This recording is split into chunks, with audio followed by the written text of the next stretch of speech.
Sebuah mobil bak terbuka yang dikendarai seorang pemula tercebur ke Kali Item, Kemayoran, Jakarta Pusat siang tadi. Ya, korban berhasil selamat.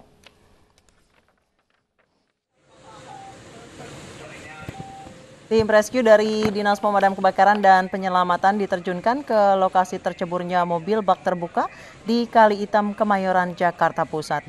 Mobil NAS itu harus dievakuasi dengan cara diangkat secara vertikal karena posisinya di tengah kali.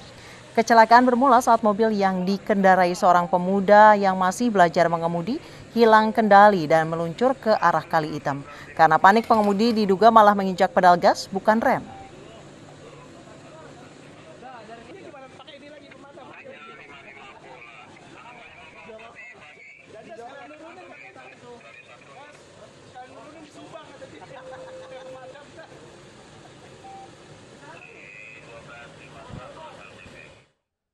Diduga menerobos palang pintu perlintasan sebuah minibus tertabrak kereta api di perlintasan Desa Sumberjo, Blitar, Jawa Timur. Mobil terseret sejauh lebih dari 300 meter dan membuat pengemudi meninggal di lokasi kejadian.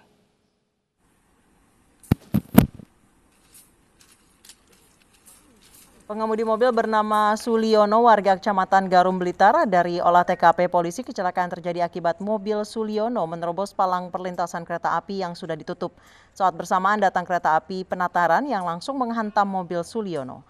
Akibat kecelakaan, perjalanan kereta api Penataran sempat terhenti lebih dari 1 jam, sementara jenazah korban langsung dibawa ke rumah sakit Ngadi Waluyo, Welingi.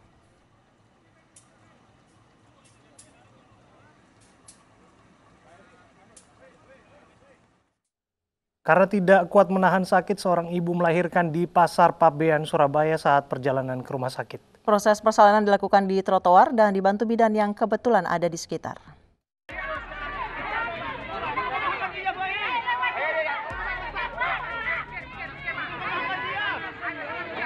Jalan depan Pasar Pabean, Surabaya mendadak riuh saat seorang ibu tiba-tiba hendak melahirkan di atas motor yang dikemudikan suaminya.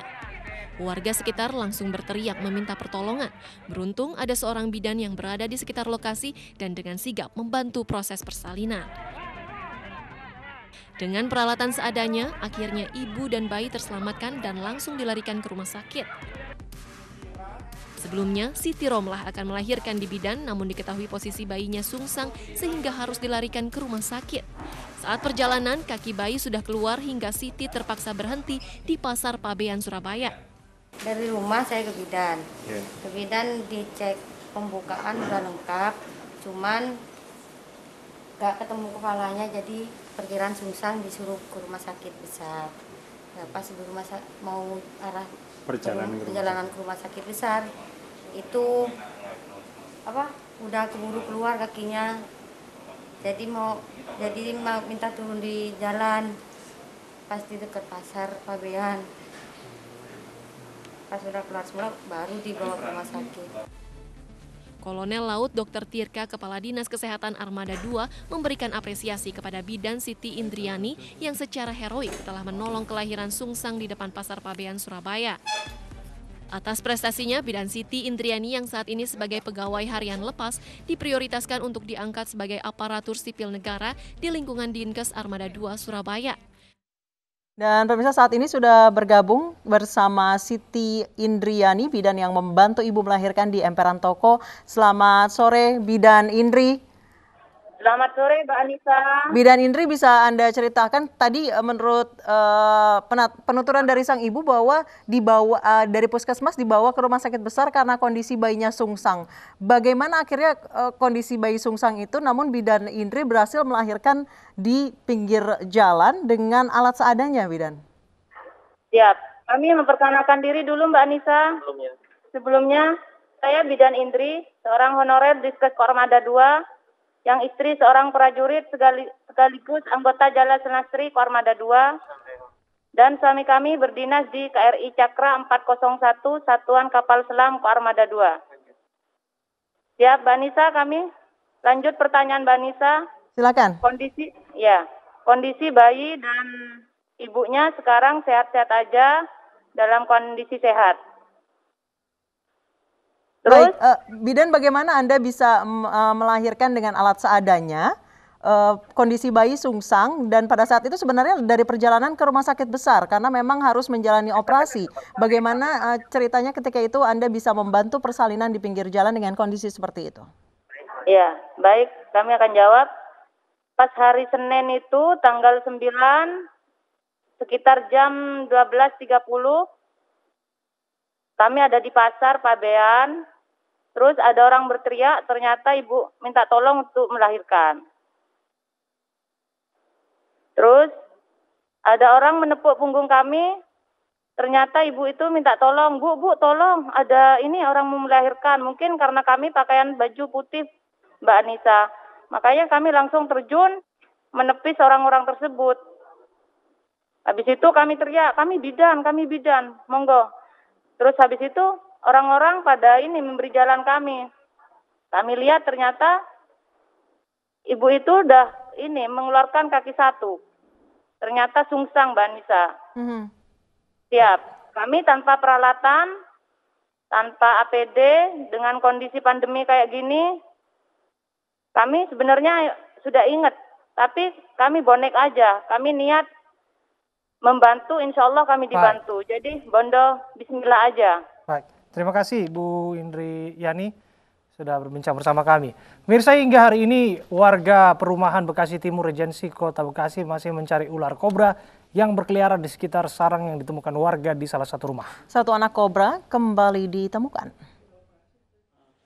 Pagi tadi warga kembali menemukan ular kobra Jawa ular kobra dengan diameter hampir 30 cm dalam kardus yang berada di dapur rumah.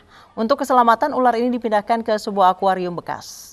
Warga masih mencari 9 anakan kobra dengan membersihkan dan menyisir lubang-lubang di dalam rumah kosong yang menjadi sarang dari induk kobra. Pemirsa, warga Jakarta mengeluhkan tidak diberlakukannya Car Free Day saat berolahraga pagi di Bundaran Hotel Indonesia. Polusi dari asap kendaraan bermotor dinilai berbahaya saat beraktivitas. Di masa PSBB transisi, masyarakat Jakarta menghabiskan waktu dengan berolahraga di seputaran Bundaran Hotel Indonesia. Kelonggaran beraktivitas di luar rumah dimanfaatkan warga, namun tetap memperhatikan anjuran protokol kesehatan. Warga berharap petugas memperlakukan kembali Car Free Day agar saat berolahraga dapat menghirup udara bersih tanpa bercampur polusi asap kendaraan bermotor.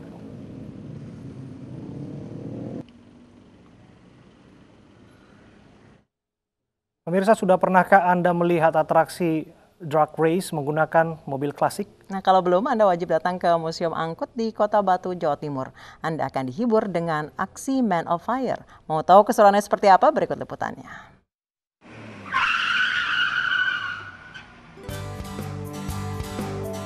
Hari pertama gelaran Indonesia Corporate Travel and MICE ICTM 2020 di Kota Batu, Jawa Timur.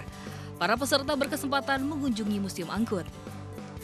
Museum yang memiliki koleksi lebih dari 300 angkutan tradisional dan modern ini tetap menjadi destinasi wisata yang menarik di masa adaptasi kebiasaan baru. Pengelola dan pengunjung wajib mematuhi protokol kesehatan yang sudah ditetapkan Kementerian Pariwisata dan Ekonomi Kreatif.